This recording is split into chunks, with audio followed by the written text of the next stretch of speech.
Parau tusi le I seia non mata upu e 5:8.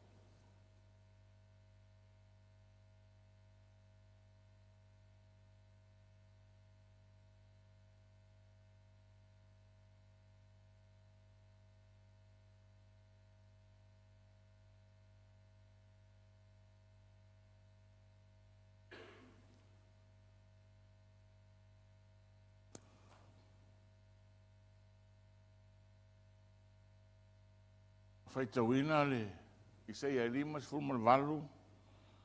Fai tauina fai upu e 1, whaangata fai upu e 0:2.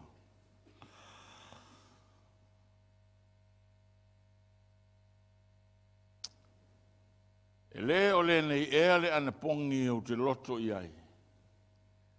Ina ia te tala ina fusi na whaia le ami o leanga. E te tala fusi o le amo. E tu ina atu ia sao loto e o whasawa ina. Ma ia o tonga usia amo o malava. E le o le nei ea. Ona ia tofi au mea e ai I le o fia ai. Ia au mai lo fale e o matitiwa ma whasawa ina. A e le iloa, le ua le lavalava. E te whaofuina o ia au a foi e te lafia I la tau o lo lava a inga. Na ngā fua mai ai lea o lo malamalama e pei o le tafa o ata. E ta lise o na tupu mai foi o lo malo lo. E alu watu foi la wami o tonu I o luma. E muri au mai le pupula o Yehova ia te oe. O na e wala au lea a e tali mai ai Yehova. E te alanga atu a e whetala I mai o ia. O au le nei. Pe a whai e te whate e se ina le amo ia te o tou. O le tusi o le 5 ma le upu vale. A whai foi a te alofa atu I le o fia ai. Ma e whanga ia maona o le o ti ngā. O na alua e leo lo malamalama le pōli uli. O lo pongi sae pe o le awa uli ia. E te ina foi o e le au noa e Yehova. E whaamalie foi o ia te oe pe a aonge vai. O whaamalosia o iwi. E a whea foi oe pei o se whanua o whaasusu ina. E pei o le puna vai foi e le mate ona sua vai. O e tu tupu mai a te oe ratu te ati ae. Mea na whatafuna ina mai ana mua. Te whatu ina whaavai o lea tupulanga ma lea tupulanga. E ngoa ai oe. O lea ati ae I solo. O le whaola I mga ala I mea no nofo ai. Is this not the fast that I have chosen? To loose the bonds of wickedness, to undo the heavy burdens, to let the oppressed go free, and that you break every yoke? Is it not to share your bread with the hungry, and that you bring to your house the poor who are cast out? When you see the naked, that you cover him, and not hide yourself from your own flesh? Then your light shall break forth like the morning. Your healing shall spring forth speedily, and your righteousness shall go before you. The glory of the Lord shall be your rear guard. Then you shall call, and the Lord will answer. You shall cry, and he will say, Here I am. If you take away the yoke from your midst, the pointing of the finger and speaking wickedness, if you extend your soul to the hungry and satisfy the afflicted soul, then your light shall dawn in the darkness, and your darkness shall be as the noonday. The Lord will guide you continually and satisfy your soul in drought and strengthen your bones. You shall be like a watered garden and like a spring of water whose waters do not fail. Those from among you shall build the old waste places. You shall raise up the foundations of many generations, and you shall be called the repairer of the breach, the restorer of streets to dwell in. Amen. Vai aso taluai sa watuai se tala o nei a mataile tatou mata upu whaasolo. Mana tunatu i le atua, malana taita inga, ai maisele tatou savalinga whaatua le nei tausanga. Mai la le whaiunga o le tausanga o mana tunatu i le atua o mawhauwhau, ia pe o le tiute ale leo mamoe o le tiute foi leo le whaifeau. A o malolo mo umare au rotu e whai holidays.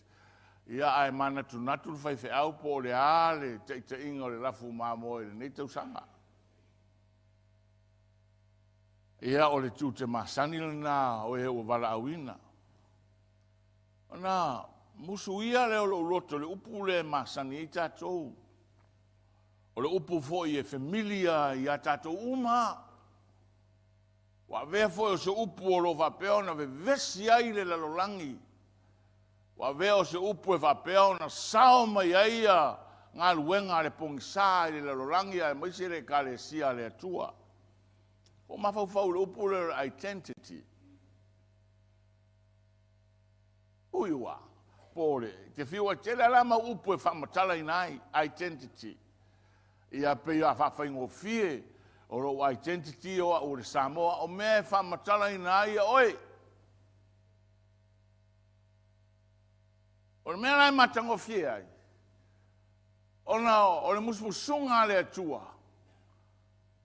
O le whawhita auri, male ui aile la lolangi le vai taule nei. Mao ngā tupulanga watua nai. Mao ngā tupulanga lo whai mai.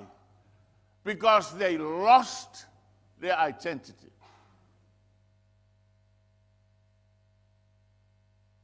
Na lei loa le identity i le whātoanga. Oti uma le la lolangi atoa. Amen. When God created man in his own image, fai so repeat so nei fai up. Ai o le tau tia na le fionga le tua. So se stai mea te fai tau ai, e feta lai ai le tua ia te oe. E tau tala mai ai le tua e tusa, ma fai upu ia. Au fai tau la, na fai ai le tua le tangata i lona fatusa. Mai ona manava leo le tua le manava ola. Did you realize it was God's life breathing into you? O le soifua o le tua na manava ina I totonu o le tangata. Na vea ina o tangata ma mea tau o le human being. Pau ale se senga o le tua ma le tangata. O le tangata e tau o le human being po tangata ola. Because they are both beings. A o le tua. He's a supreme being. Amen. Mai ana le amatanga. Wa le loa le identity le. Ina ua le ustai a tamu ma eva. I tu unga na whai e le atua. E se le matango fie. E le ngata o lona soifua. Wa whai le whatoanga. Whai a ao le atua. O mea maa wa tu iai. But everything got lost when they chose to disobey His word. Amen. Lei loa me umma. Lea rau wa tatou iai le lalolangi le nei. Amen.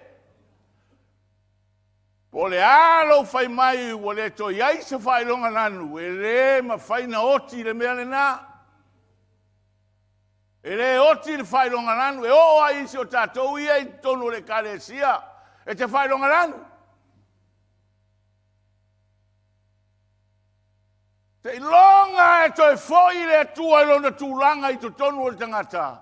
Wato a le fai longa nanu. That's why racism is the biggest problem in the world and a never-ending problem. Amen. E lea wa sui le ulu o le mea lea wa sau wei nei le vai tau le nei.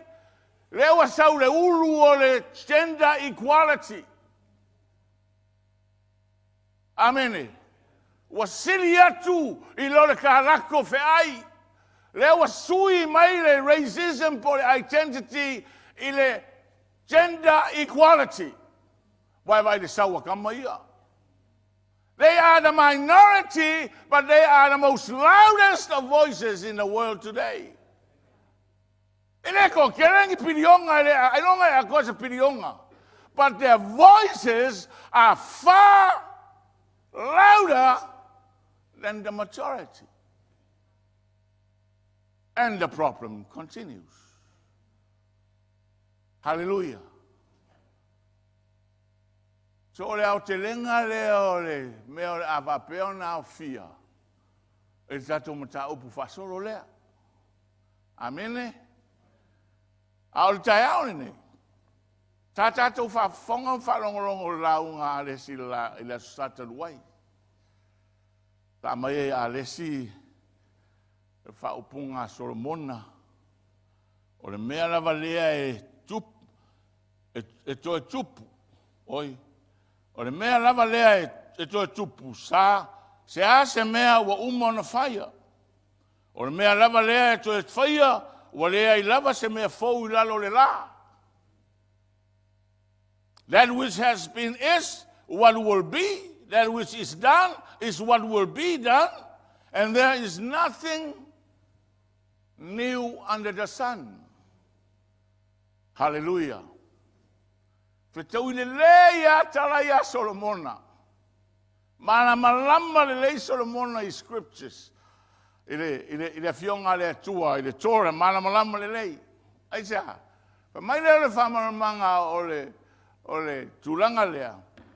Ele aise mea fau I lalo le la. O lona winga, o mea uma ia tatu te ui ai. O le whaupunga whaparang, it's just a repetition of the cycle. Amen.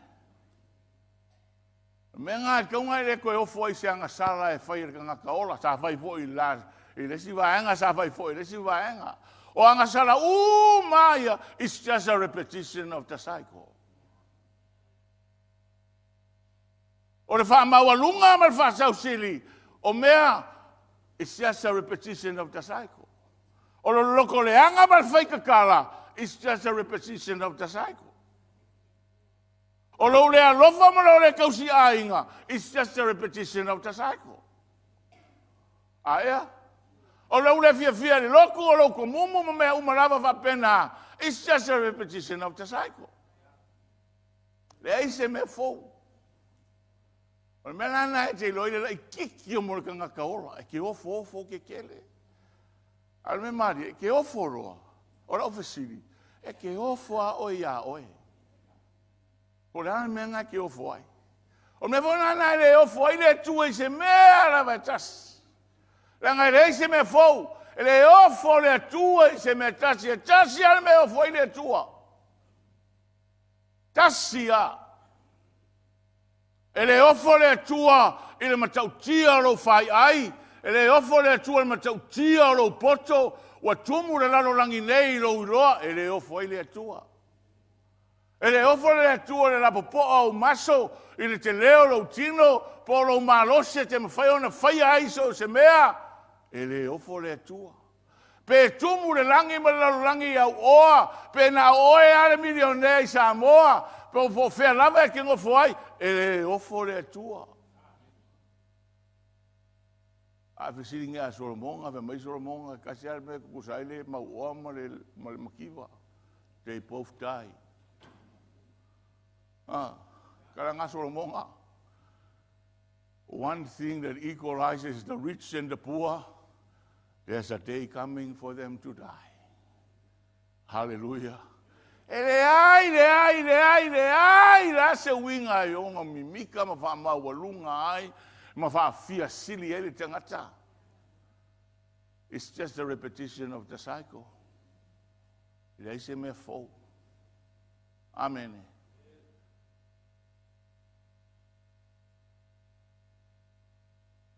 Ai tasina mea fōna e mai tus po ia.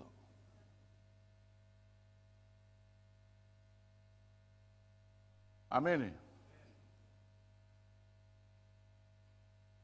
O le alofo Iova ua le whaumuti ai tato.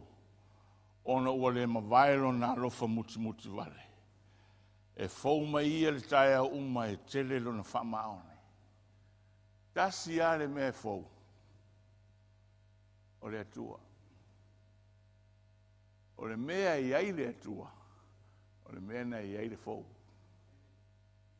Amene. Amene. Po le ala le lewa ngai loko. E ale ai le atua i lo loto. E le se fōu. Amene. E ke pese ai rei ma se fōu.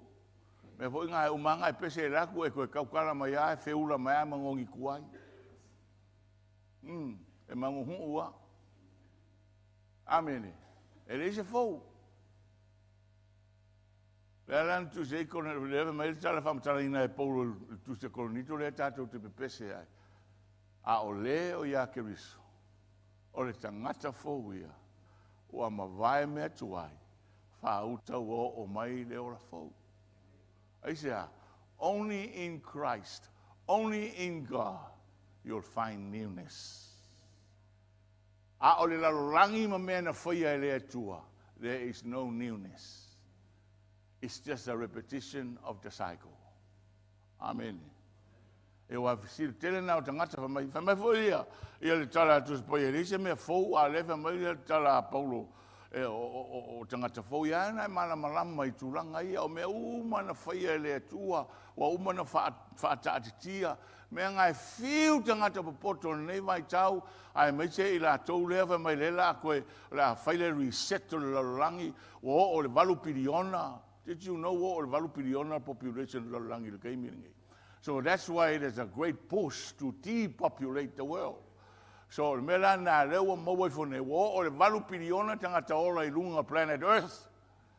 On fa mai le au vaanga popoko mo kele la ko kupe mo kele la ko mea. Mea nga. Ese sa o el tuspo. A kele au mea o ke le o la vango ke alu se oli. Ke le ia aisia e take over au mea le tua. E ave mali me fa ola lo wola.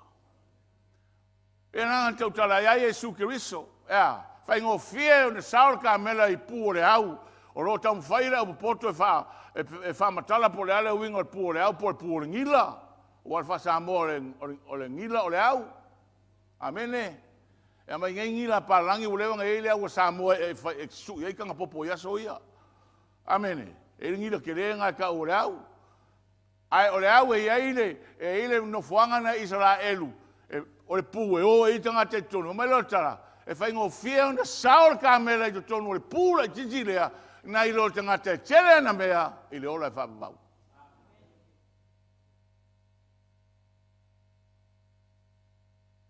Amene. Aisea, o le oana mai au auna. E rei au auna e tere ia au mea ma wha tere ina ilo identity na mai au auna e whau e le malo le atua. Amene. O le newness langa, ale aila ke riso. Ele ai se fou. There's no newness without God. Ele ai se me fou. E tupu pe ale ai le atua. It's just a repetition of the cycle. Amai oe, me ai kas. O le aso fou manga ia mai le kumei o le me ai kas. Oh, very true. Thank you for being very truthful. Because you are living a repetition of the cycle. They say me fo. I have a maitala isa ia. Kasi me fo. Amen. Ma isa ia. O ke ofo e se fare ko ke faia. Kala le akuang faia isa ia. Ele ofo le akuang fare ko ke faia moa. Wa isa. O le poko a unga wako e faia fare. O le malosi o unga wako e faia fare. Ele ofo le akuang se me ke faia. Isa. What you have has been entrusted from the hand of the Creator. O mere ia te o mea na au mai ere tua ia te oe. Ere a mai e whailo wiwi. Ere a mai e ke fia ilo ai. E ke ri amai inga ia miliongea, ma lea e ngai upo lumangai. U whaasi se inga i kere o Samoa. Pa mai o Yesu e lumangai. E re ai se mea kau se lumangai. Kasi al lumangai inga o Yesu. Amene. E whailanga maua au oa a rea Yesu e reiso lumangai. Amene. Ai o vai unga ve mai tala le tua ya isa ya faya Israel wa tasi ale mea ve mai tala tu spa ia li liu wai le tua God turns. Ve a ona momo manuti momoia le loto o tangata ona o le angasala I luma o le tua pa ia. Pauangan me ofo ai le tua. When a carnal, sinful, wicked human heart is broken because of sin before a holy God. A mailo tala tu sepe ia li liu fo fonga o le atua. Manga ia se menga mo nge kausang. O le fesiri maka o li liu fo fonga o le akua ia ke o nge kausang. That's the only way. E le liu fonga o le atua pe a waku se milionga I lau taifing. Wa umanga fo le atua manguia pe a whamaongi. A li liu la le akua. Makua anguki mo moia. Makua I e sala mo. Ma e li liu e se lenga sala langa leke ilo o le akua ke le ka alo iai. O le akua o le atua pa ia. Is a holy God. And the Bible says God turns. Wow. Amen.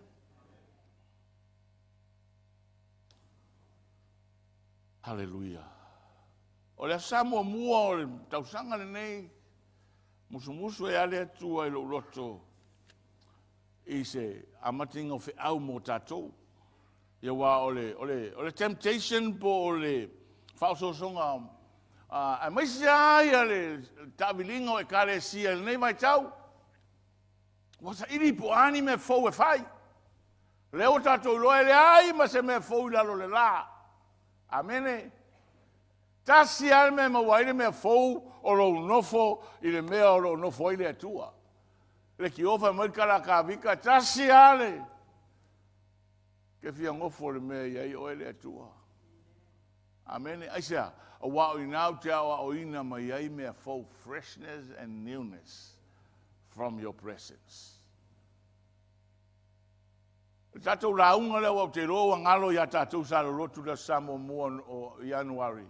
O le launga va maltala Yesu o mutu ina mai a tau le pule o malava le langi ma le langi. Amene. I oto fainu malava maso ia te outou. Amene. A o papatiso ma o ia te ila tau me uman o fai atuai ia te ila tau. And lo I will be with you till the end of the age. Talana Yesu. O le utala o tatou launga sa fai, his last commandment shall be our first priority.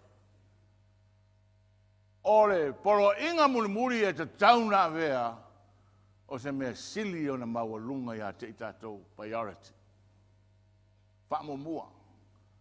Tau whaungaina na vaenga mulimuri fe mai Yesu, I o papatiso ma o I la tau I mea na o fai atuai. Amene. A o le kalesia, a o tangata o whanau fawina, a o ia ola ustai mea na o whai atuai. Hallelujah. O lona winga. O I te tauna ave ia ida whamau e kalesia le atua. Ina ia o ina ma moe, ina ia o ina tangata, ia o ina whanau le atua, ia la o le atua. Ma le fina ngalo o le atua, ma winga o le, amene, ma winga o le atua. Hallelujah. O le mea e matango fia, e fe maira ia leo Yesu, and lo, I will be there. Amene. Te iai, ia te outou, te ia o le unga o le olanga. As long as we do what Jesus told us to do, we will never miss his presence. Hallelujah. Amen. Pio te avenga lana ia cha ina ia whapea o na whatau no ina. Ina ia aua ne i parala solo tatu whainga malanga. Wal mele tupu. E vai akuro lesi loku o. Whai mai se mea e se mai la loku i o kopi mai. Vai aku i o kopi mai. O mai whonga. Ia ua e ola kopi. O le mea lai ngai mo le kopi. E kere pasi suenga. Amene. Amene. But that's one of the greatest problems with the Church of Jesus Christ today. O le lesa ili le tua e ona le kalesia. O le leva ai po le ale FAASINOMAGA po le ale. Le whaasolonga po le ale te inga le tua. Aua e vava ai solo. And that is a worrying thing. Amen. Hallelujah. I say, tato le kalesia le tua. It shall not be a repetition of the cycle.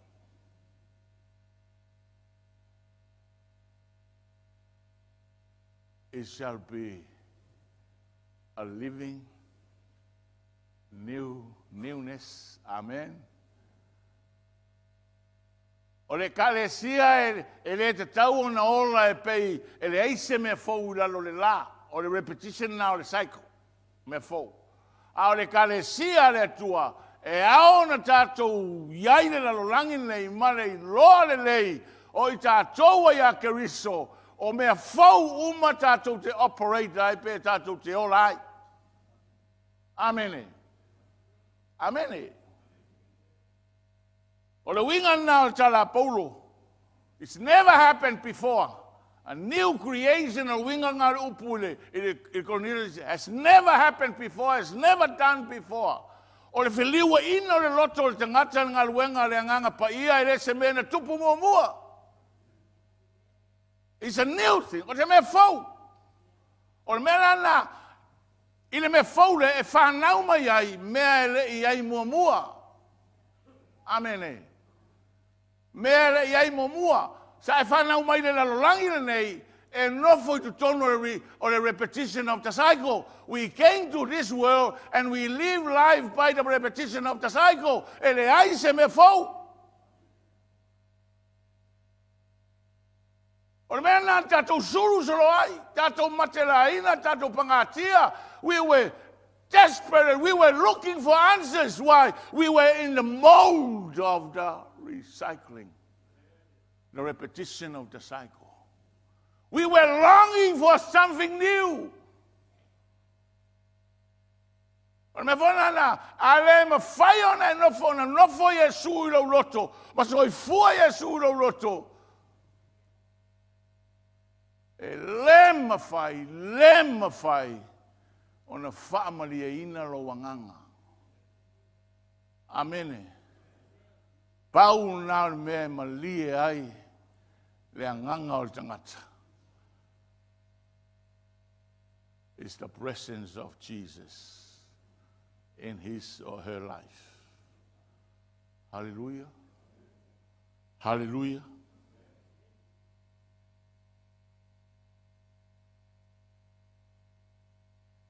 Hallelujah. Tata ua alesi le upule o le lot.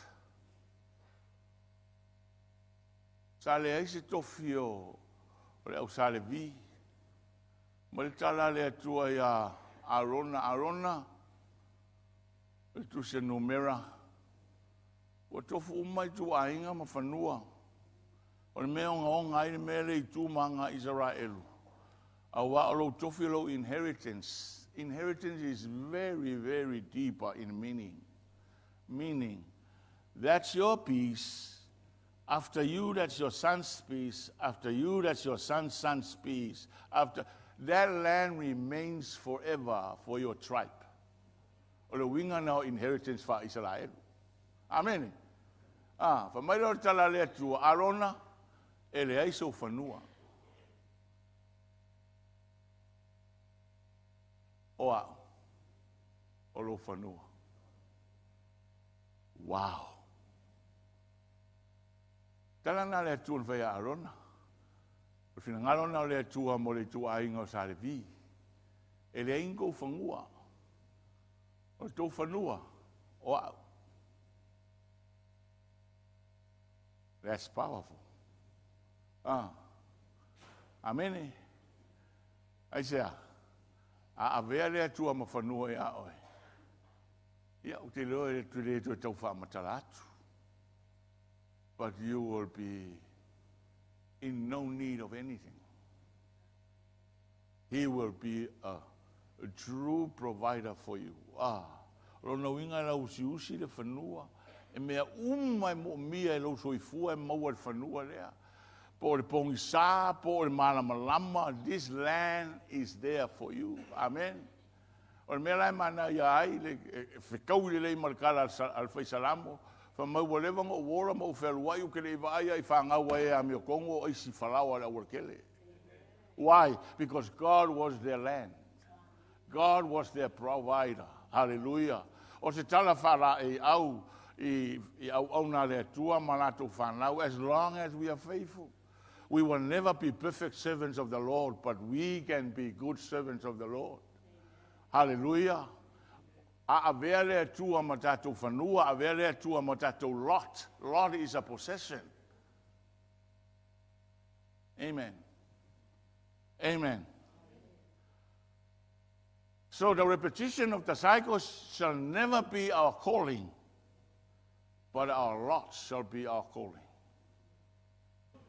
Il whangaso longa leo langa nei, ele ole wala awina na tātou. Leo Cristiano ma tātou umo whaolaina. We need to wake up. E leo ina tātou wala awina. O le tātou wala awina le tonu el me fau. O el me fau o Yesu Keriso. O le mena na e alu alu ai luma lau soifua whare anganga. E te ilo aiu wa e savali isi step i lunga atu. Ai sea, o leo wa iloa. Ele tauna e ola. Ele leo se me fau I lalo le la. Au e tauna e ola. Ele me mau ai me fau. Hallelujah. Ele saula le tua fai mena. O le mena e fai oe. O le mena e fai au. You have to make a decision. Fai lau whiringa I lau whiringalo ma lau loto. O le awha pēo na e sa ili I le tua. E tu sa maonala. Hallelujah. Hallelujah. A o lona familia se mea te o ke fiu I kau kapili le mea e o a maka nga familia mea uma. Amen. It takes a lot of work to fire you or encourage you. Aisia, o manga vale me vole pese vunga le langi ngai. Kumpaya, my Lord, kumpaya. Le la kui ino fai va penga. Let me repeat what I have been repeating in the past Sundays of our lives. The world is not the church.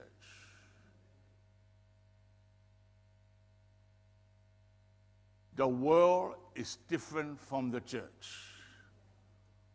Ele tutusa, le lalorangi lale, ma le ekalesia Yesu. Ele kukusa, le Cristiano, ma tangata ele ifaoraina. Ale ma fai ona tātou differentiating mea nā. E kako ke ola le moule le eise me fau lalo le la. Hallelujah. Hallelujah.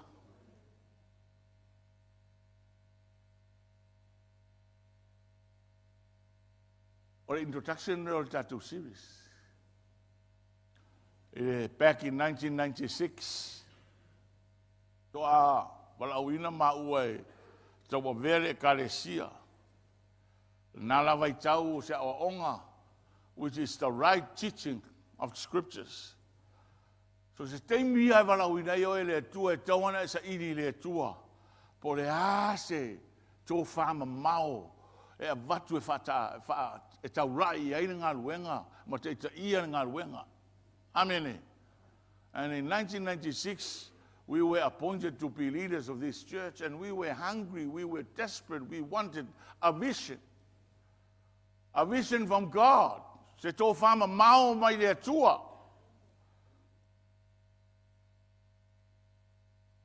Le nama I teiminga le kosu wiwa o kausanga very young. But you can see now I'm getting very old. O le makau kia na o koe wa ainga I kua oka. So le ma whai ma whau whaungwha wa senga le sisiri ese o le atua. Young, inexperienced, naive, measure of stupidity. Me umana yai, immature, unbiblically lacking the understanding. Me umanga, ai ngā me umma. Sa ma whaia, that's one of the amazing things I lea kua. Po le le kua I ngaka ngaka iei oe. God is far capable to mend and to weave you to something that is greater before His sight. Po le ale complicated o low personality, po le ale complicated o background te Hawaii, po le ale rough on meanga ai, e ma whaia le tua ona fausia se tangata matautia, mana tuinga mea whale tonu, mana puipuia, mana whaia mea silisili, mo lena te walauina. Are you getting what I'm trying to say? Awai le ai ma se so kako whanga mai le ma se so kako whanga mai ma le tonu. Amen. Le se si whanau mai ma le ato toa. Le ma se whanau mai mani mea le lei. Tatu o mai marawa. E le se me fōula lola. Amen. Nā mai teimi. Ona sa iri ale ma mawhau. Ile tua, and we were so sa yeile le fono to in nava teimi mato wo mato anga puponi le vai aso atoa mako ai mako sua moa o faile mako anga pongi manga yo kusile ka ko fai kaula anga pongi amakai amene thinking and ka ko baba ai le tua feta lai mai se upu te ina tato e kalesia ke rol me makaukia. E umalele weekend. E le ima se mea. Mela nga e ka uole. Le ai o se marama maanga I le fionga le atua. E ngā mai keimi. Mako mai le ai ma se mea fasiri aku. Le ai ma se mea. E o au ngeu a makang perplex la kikiro ma fau. Ke le meo ke le iroa, kai o ke le iroa, e mia singa upu mai le atua. Pati la fiafia o au mako ka. God laid this scripture in my heart heavily. Au mai e le akua ro loko. Au ke mi fwera ngā leo ke kamu whai wa ai. Pe o ke karikongu I me menge o prophecies pe le ai. I was trying to look whether I shall believe prophecies or not. O le la foi o ke I le web nga.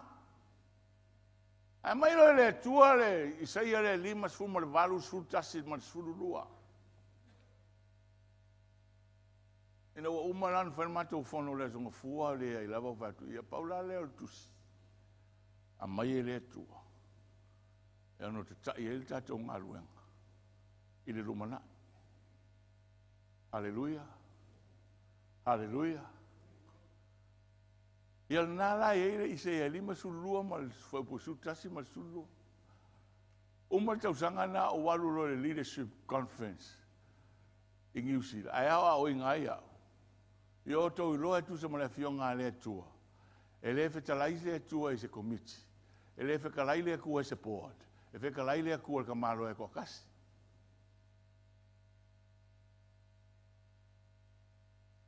That's how the Bible has been written right from the history of the word to the end. God speaks to a man, and a man has to pick his leadership. Amen.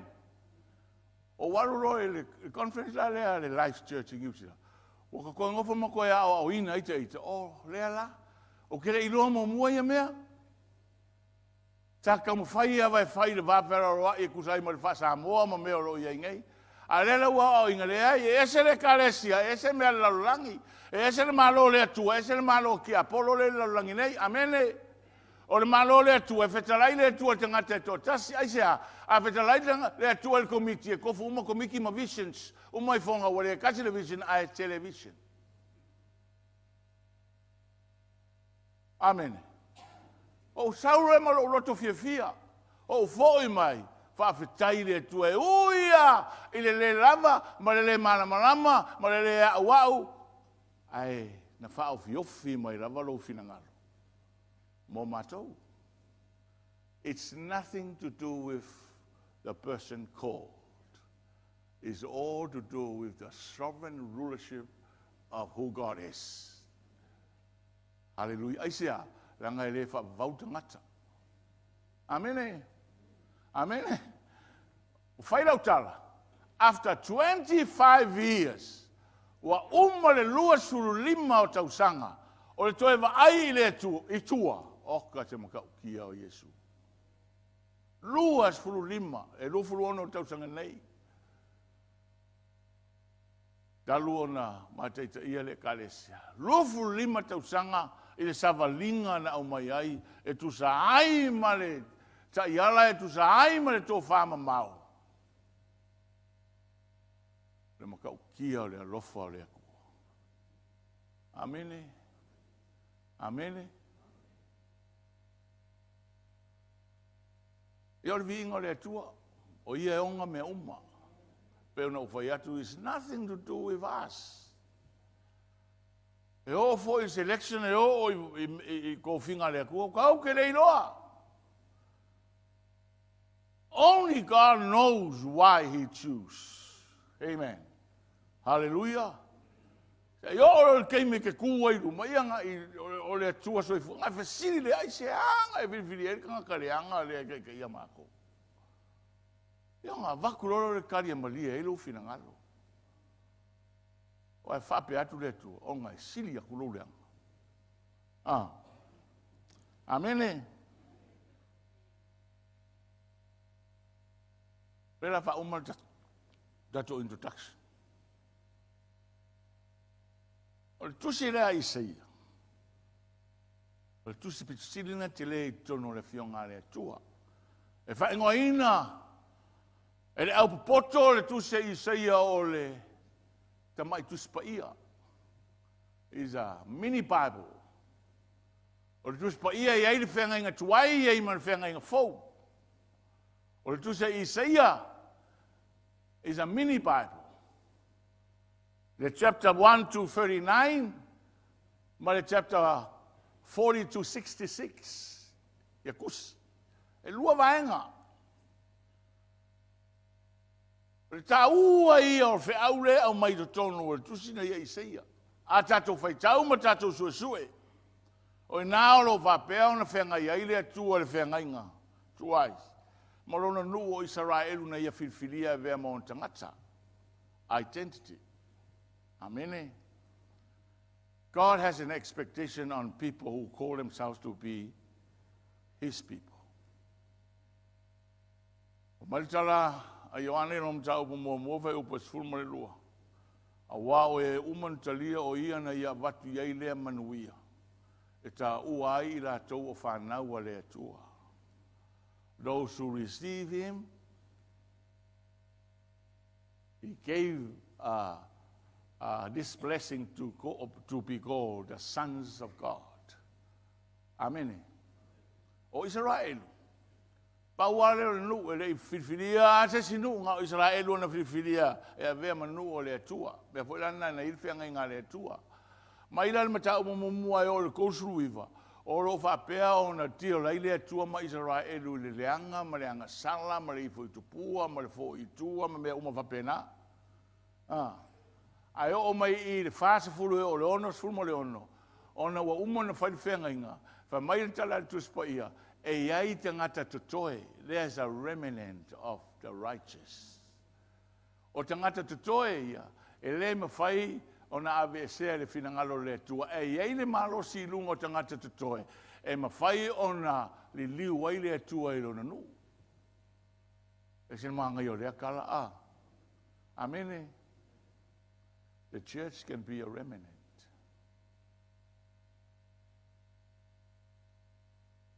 Ai sea, ona o tangata tutoe ia, o tangata ia le mawhai ona o ese o lato roto mai ia Iova o au o le na walauina i lato o nu o le tua. O tangata ia o lato tausia le tapua inga wha Israelu. O tangata ia o whamaoni le ia Iova o au le tua o Israelu. E le mawhai ona o e, le mawhai ona o ese. Peira un tatou tanoa i fo i whenga inga fau le tele, i le whainga tā o tangata ia. Ai sa au mau pēra whenga inga na whaia. Abrahamo, Isaako, Iakopo. Amen. E o maina le i le fast food o le ono suru mo le ono. O inana va peona. Petala iai le tua, e iai tangata totoi. E iai le tala le lei. E iai le ama noa ma whai ona li liu wai le tangata whalonga tā. Ma toi alofa le atua ia te ilato. So if you study the later part of the book, o ina lea o lo walo ia mai ai. Lea fio mai o Yesu Keriso. Amene. Amene. Ma le wala awina o le lalolangi atoa. That's the main part of the New Testament, of the later part of Isaiah. Wa le ngata na Israelu. Au te tala le finangalo le atua mo nu uma le lalolangi. Now, salvation is no longer for the Jews only. Salvation is for the nations of the world. From chapter 40 to 66, that's one of the biggest, amazing proclamation. O te tala le finangalo le atua mo le lalolangi uma. Amene. Lele o mai waro anga le ko ono suma le tasifa mai le tala tu spa ia wailunga ia te au le anganga o le atua. Amene. E wha sa oroto i e o lo seitia, e wha maloro i o e mamai. So now it's open to the nations of the world. Raltulanga o tato. The church can be a remnant. Lea kako ke iloa, o le lalolangi, o lo pulea ki Apollo. Amene. O yer kako crafty ngali fa mulmul. Pero can you put up the graph from last week?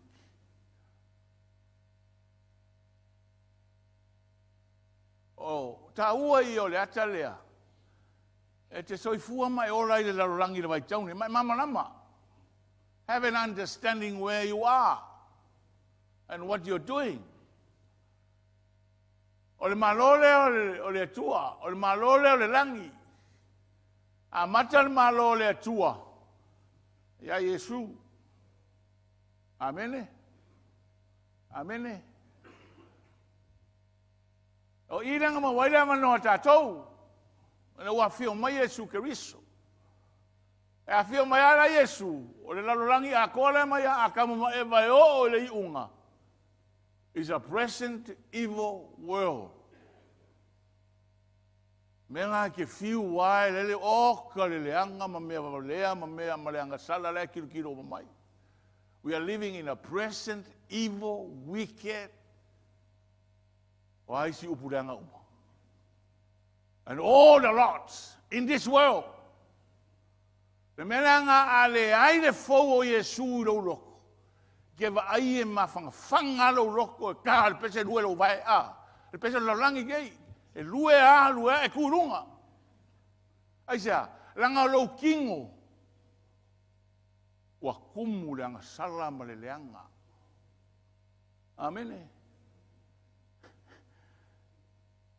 Au ko ke va penga mai a, u ya la ko fe pura fe fula va penga. O le mea moni lea.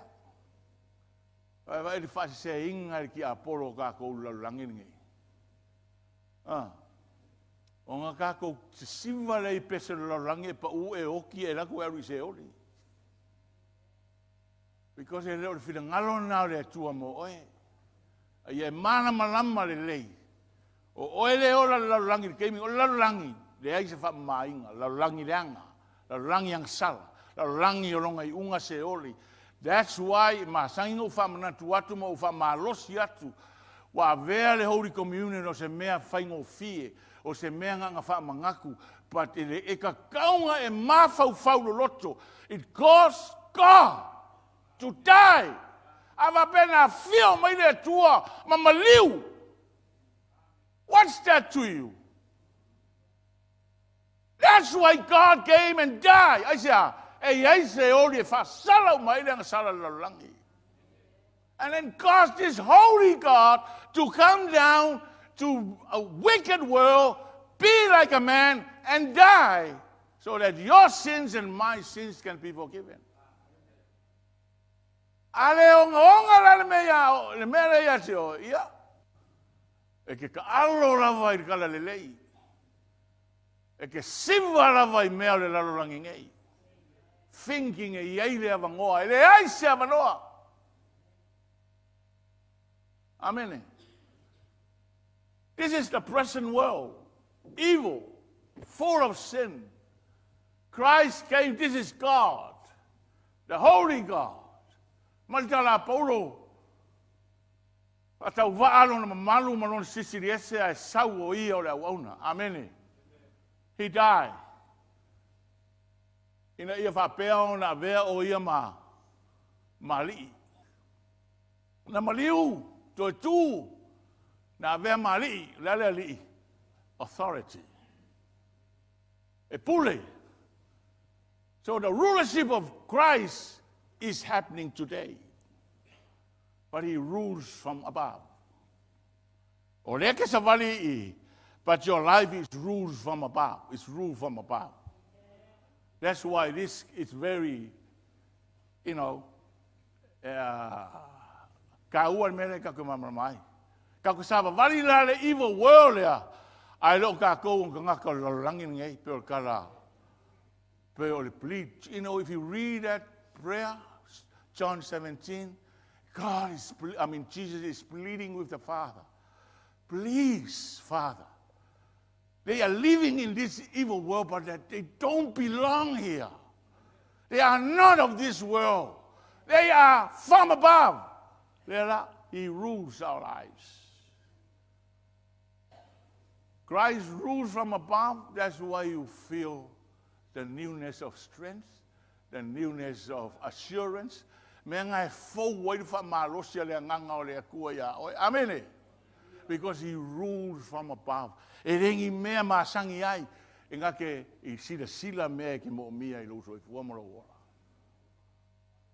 Hallelujah. Levanga prophesy mai ko sau Yesu, and he's coming back. Amen. E ko sau la Yesu. O le kalesia la Yesu le ola le kaimingi. E le ola fakau le melea.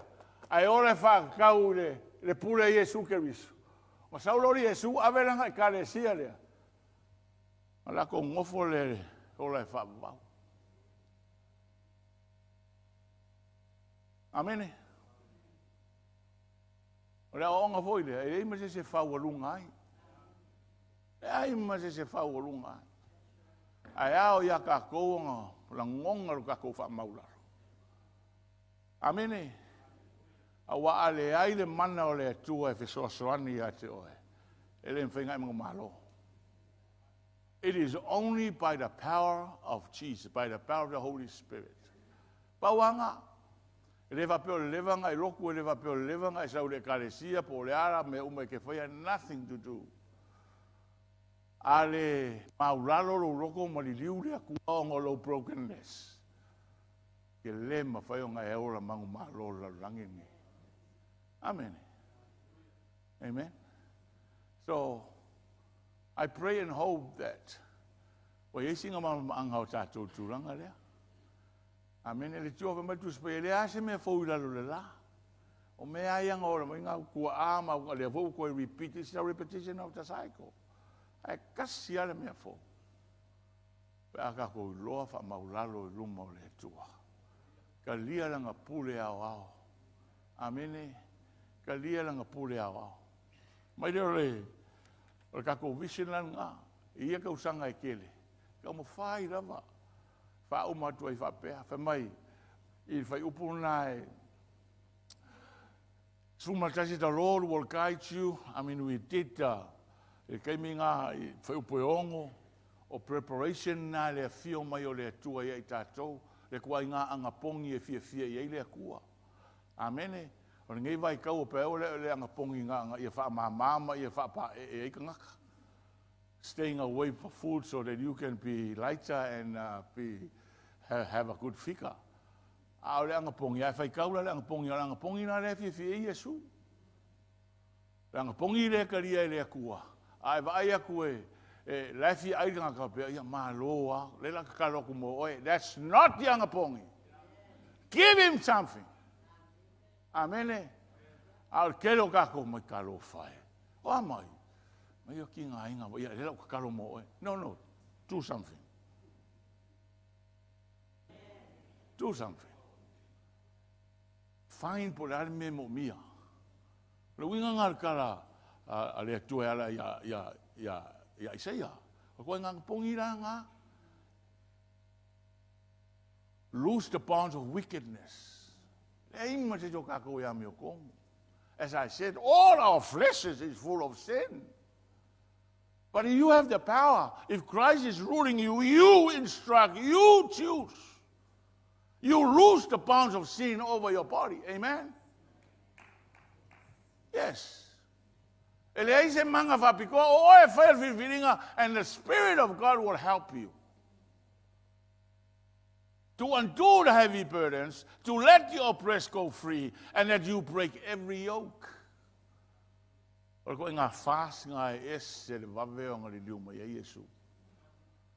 when you do that, the Lord will guide you. Amen. He satisfies your soul.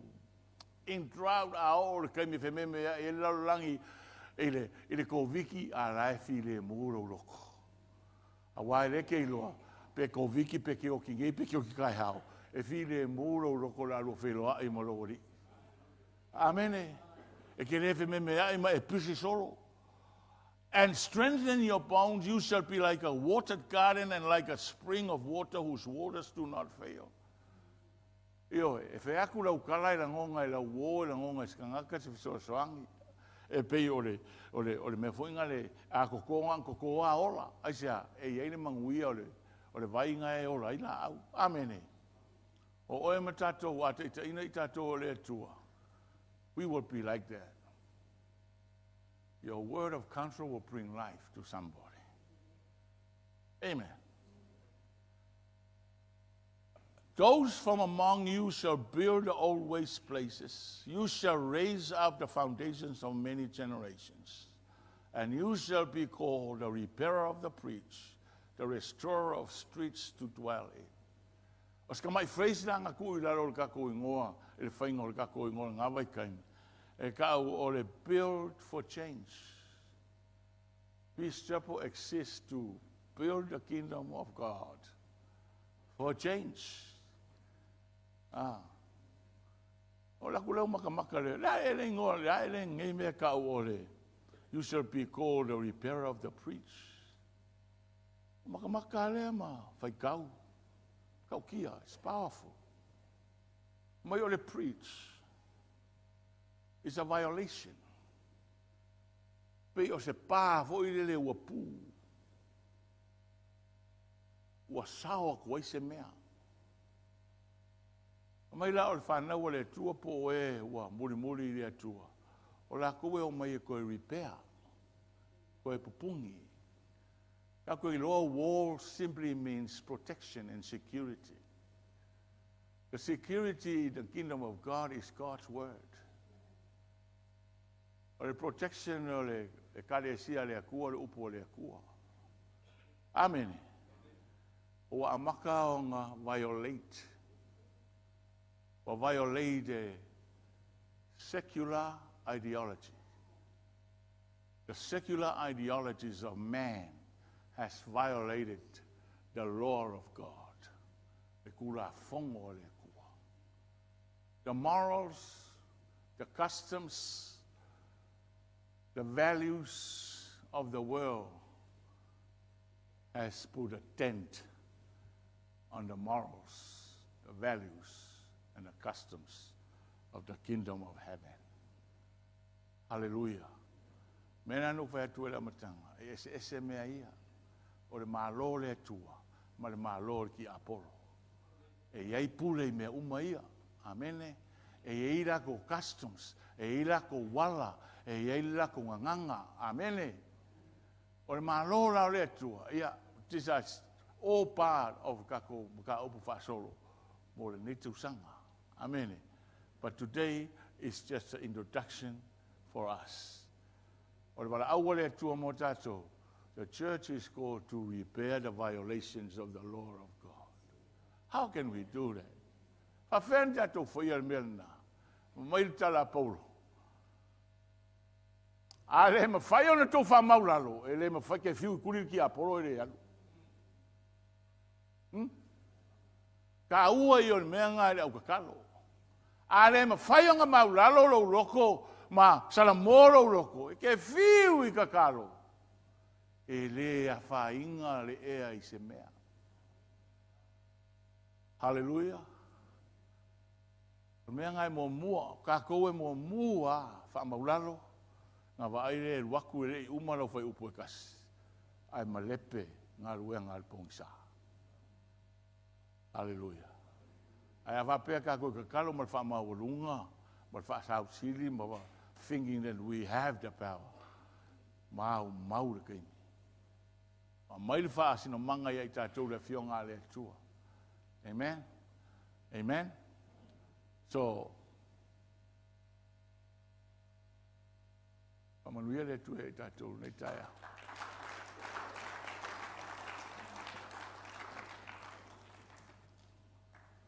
Tātou tūla.